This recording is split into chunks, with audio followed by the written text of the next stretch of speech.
नमस्कार जय जगन्नाथ। आज गोटे सुंदर सा टिप्स वीडियो को मो चैनल को आपण मानक बहुत बहुत स्वागत। आशा करछि आपण माने समस्ते बहुत ही भल खुशी थे। तो जदि मो चैनल आपण माने नुआ अछंती ताले निहाती भाव मो चैनल को सब्सक्राइब करनियंतु, पाखर थे बेल बटन को क्लिक करनियंतु, जहाँ फल मो वीडियो नोटिफिकेशन आपण मानक पर खूब शीघ्र पहुँची जिवो और आपण माने एमती सुंदर सुंदर यूनिक वीडियो देखिया पई पाई परिबे। तो आपण माने तो घरे बहुत सारा काम सबुदिन करूथिबे, किंतु ता भीतर आमको एमती किसी कम आसी जाए जो गुड़ाक आमको करने बहुत ही प्रोब्लेम फेस करने पड़े, बहुत टाइम टेकिंग भी निए। तो सेମିତି किसी कम को माने प्रोब्लेम को सॉर्ट आउट करने आज वीडियो मोर बहुत सुंदर सुंदर टिप्स अच्छी जोटा कि हुए तो आपण मैंने आगु जानी नथिबे।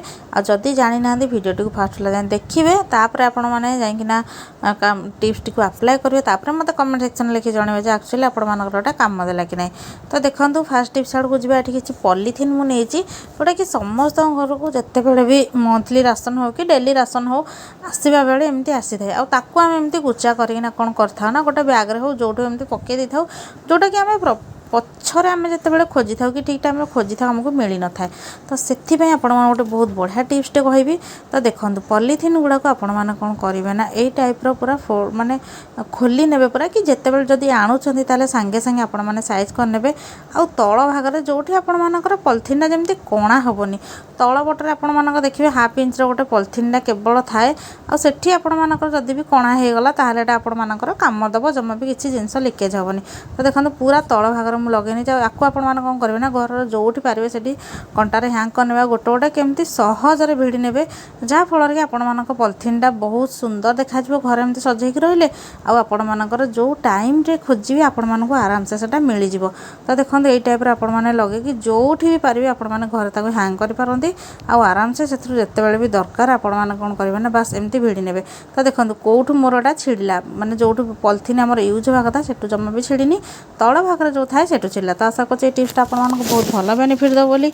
तो चलते जी आज नेक्स्ट टिप्स आड़ को जोटा कि ब्लाउज ऊपर अच्छी। तो देखो ब्लाउज जो मैंने हुक वाला ब्लाउज यूज करती से खास कर टिप्सटा। तो देखो आपण मैंने जिते बड़े हुक वाला ब्लाउज यूज करुँच तो जदि अधिक दिन आपण मैंने रखीदे पिंधि ना से कौन हुए ना हुकर आपण मानकर जंक लग जाए जोटा कि आमको आउ सेकेंड टाइम पिंधा बेले प्रोब्लेम हुए बेले बेले हुक भांगी भी जाए आम बहुत माने प्रोब्लेम फेस करता। तो से आपण मैंने जदि ब्लाउज गुड़ा बनाऊँ हुक वाला तो से कौन करते एमती ट्रांसपेरेंट कलर नेल पॉलिश कि से ब्लाउज कलर नेल पॉलिश कि जोटा भी आपण मान पाखे अवेलेबल अच्छी तो सहीटा को एमती लगे नियंतु जहाँ फल आपण मानकर हुक जिते भी ओदा माने पानी हो कि खरा खाऊ जमा भी आपण मानकर हुक गुड़ाक नष्ट हेनी। तो आशा कर टिप्सटा आपण मानक बहुत भल बेनिफिट दब बोली। तो आपण मैंने कौन करेंगे ना एमती पेपर गुड़े आपको रखिने जहाँ फल कि माने जहाँ भी मॉइस्चर आपण मानकर हुकर आसो से गुड़ाक आम पेपर सोक करनब। तो यही भाव में ब्लाउज रखिले ब्लाउज आपण मानकर जमा भी नष्ट हेनी। तो चलते जी आज नेक्स्ट टिप्स आड़ को देखा कौन अच्छी। तो देखो ब्लाउज रे समस्ते डोरी लगे पसंद करुँच किंतु ये जो माने रेडीमेड डोरी गुड़ाक आसूँ आम गोल्डन कलर से गुड़ाक एमती सूता बाहर जाओ जहाँ फल कि आपण मानकर डोरी नष्ट हो जाए। तो से आपण मैंने कौन करेंगे ना एमती नेल पॉलिश नहीं जाए। नेल पॉलिशटा केवल नखर लगाने बहुत घर कम आसो।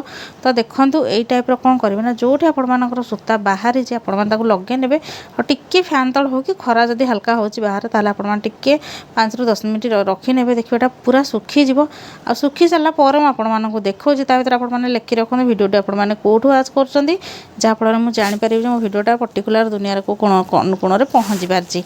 तो देखो यही टाइप्र आपण मैंने लगे ने जो जो प्रकार भी आपण मानकर डोरी हो कटन हो कि सिफन हो कि सिंथेटिक हो जहाँ भी हो। तो देखो मुझे सुखेक नहीं आसी आटा देखो पूरा हार्ड हो आपण मानक आ बारंबार एटा माने खोलबनी कि किसी प्रोब्लेम हेनी एमती हाथ सिलाई आपण मैंने करने देखिए आपण मानकर डोरीटा बहुत दिन जाए नेब। तो देखो केते हार्ड हो जाए आ जमा भी जो एक्सट्रा सूता बाहर से जमा भी अड देखा जाऊनी।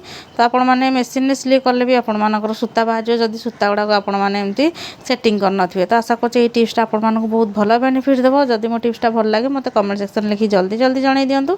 तो चलते जी आज नेक्स्ट टिप्स आड़ को छुंची साहाଯ୍य तो आम सब सिलाई कर किंतु से छुंची आम सिलाई कराया आमको नेल पॉलिश भी साहाଯ୍य नाक पड़ो से भी जानी नथिबे। तो देखो आपण मान घरे जदि कहीं वयस्क लोक अच्छा तो पूरा वयस्क कथा कहनी नॉर्मल 40 एज होगला आम आखि ठीक से देखा जाए न था। तो आमको छुंची सूता भर्ती करने जब छोट छोट छुंटी किसी कम अच्छी तो आमको बहुत प्रोब्लेम हुए आ पिला कहले घरे ପିଲାମାନେ ଶୁଣି ନଥାନ୍ତି, ମନେ କରନ୍ତୁ ଆପଣମାନଙ୍କ କିଛି ଇମର୍ଜେନ୍ସି କାମ ଅଛି, ତାହେଲେ ଆପଣମାନେ 10-15 ମିନିଟ୍ ପୂର୍ବରୁ କ'ଣ କରିବେ ନା, ମାନେ ଛୁଞ୍ଚିରେ ସୂତା ଭର୍ତ୍ତି କରିବା ପୂର୍ବରୁ ଏମିତି ସୂତାର ଯେଉଁ ଷ୍ଟାର୍ଟିଂ ପଏଣ୍ଟକୁ ଟିକେ ନେଲ୍ ପଲିସ୍ ଲଗାଇ ନିଅନ୍ତୁ। ଯେଉଁ କଲର୍ର ଯେଉଁ ଟାଇପ୍ର ନେଲ୍ ପଲିସ୍ ଅଛି ଲଗାଇ ନେବେ, ତାକୁ ଟିକେ ଫ୍ୟାନ୍ ତଳେ ଆପଣମାନେ ଶୁଖାଇ ନେବେ। ତାପରେ ଯେତେବେଳେ ଆପଣମାନେ ଆଣିକି ଏମିତି ଛୁଞ୍ଚିରେ ଭର୍ତ୍ତି କରିବେ, ଦେଖିବେ ଏଇଟା ଡାଇରେକ୍ଟ ପଶିଯିବ। କାହିଁକି ନା ଆମର ଛୁଞ୍ଚି ଆମେ ଯେଉଁ ସୂତାରେ ନେଲ୍ ପଲିସ୍ଟା ଲଗାଇଥିଲେ ଏଇଟା ପୁରା ହାର୍ଡ଼ ହେଇକିନା ଷ୍ଟ୍ରଙ୍ଗ ହେଇଯାଇଛି। ତ ଦେଖିଲେ ତ ନେଲ୍ ପଲିସ୍ ସାହାଯ୍ୟରେ ଆମେ କେମିତି ଆରାମସେ ଛୁଞ୍ଚିରେ ସୂତା ଭର୍ତ୍ତି କରିଥିଲେ। ଆଉ ଏଇଟା ବହୁତ ମାନେ ସବୁ ବର୍ଗର ଲୋକ କରିପାରିବେ, ଯେଉଁମାନଙ୍କ ଆଖିକି ଦେଖାଯାଉନି ସେମାନେ ଆରାମସେ କରିପାରିବେ। ଭିଡ଼ିଓ ଭଲ ଲାଗିଲେ କମେଣ୍ଟ ସେକ୍ସନ୍ ଲେଖି ଜଣାଇବେ। ଭିଡ଼ିଓଟି ଫାଷ୍ଟ ଦେଖିଥିବାରୁ ଆପଣମାନଙ୍କୁ ବହୁତ ବହୁତ ଧନ୍ୟବାଦ।